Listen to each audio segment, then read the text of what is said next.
It's a funny name for a time period, Baroque. It was actually a jeweler's term, named for a pearl of unusual size. In this time we have over-the-top ornamentation, extravagant like the pearl. A dualism existed at this time, freedom extravagance versus the strictly organized. Just look at Versailles. You can see how fussy the detail was, how ornamented, but in order to build it, it took engineering and structure. And the music in this time is extravagant yet very structured. The two giants of Baroque music were Bach and Handel.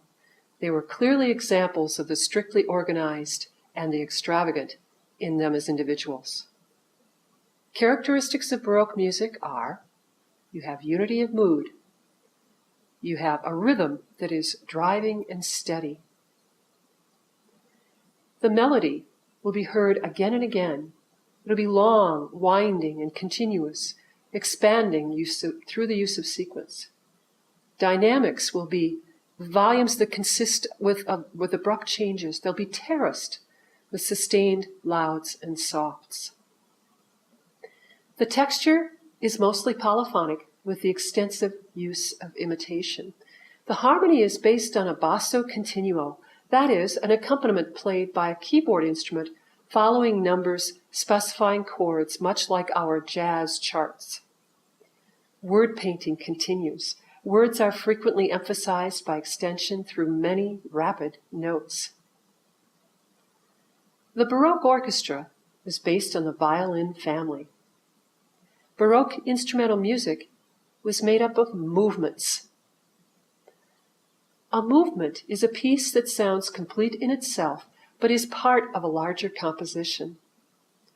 Instrumental music in the Baroque was performed with a pause between the movements, and you had unity of mood within individual movements.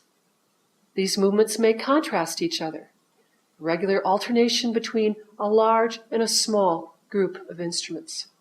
The common forms were ternary and binary.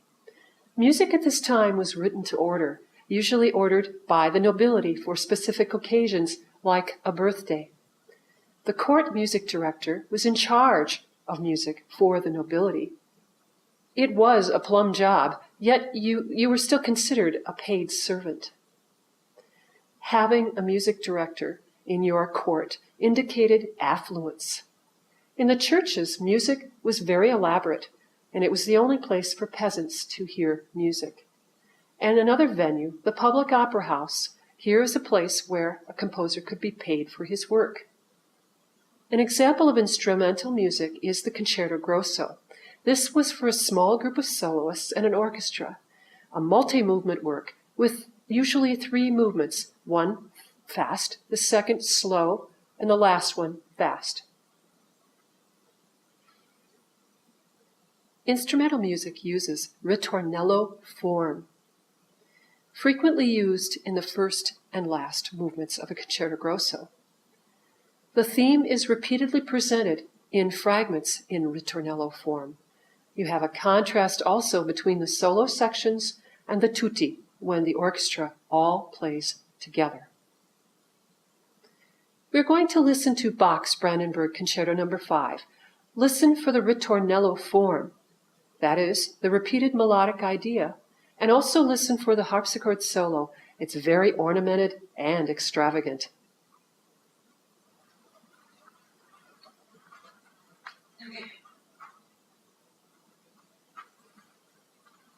Little stumbles, but, you know. I still think it's good. Yeah, I mean, I always say to myself, could you do as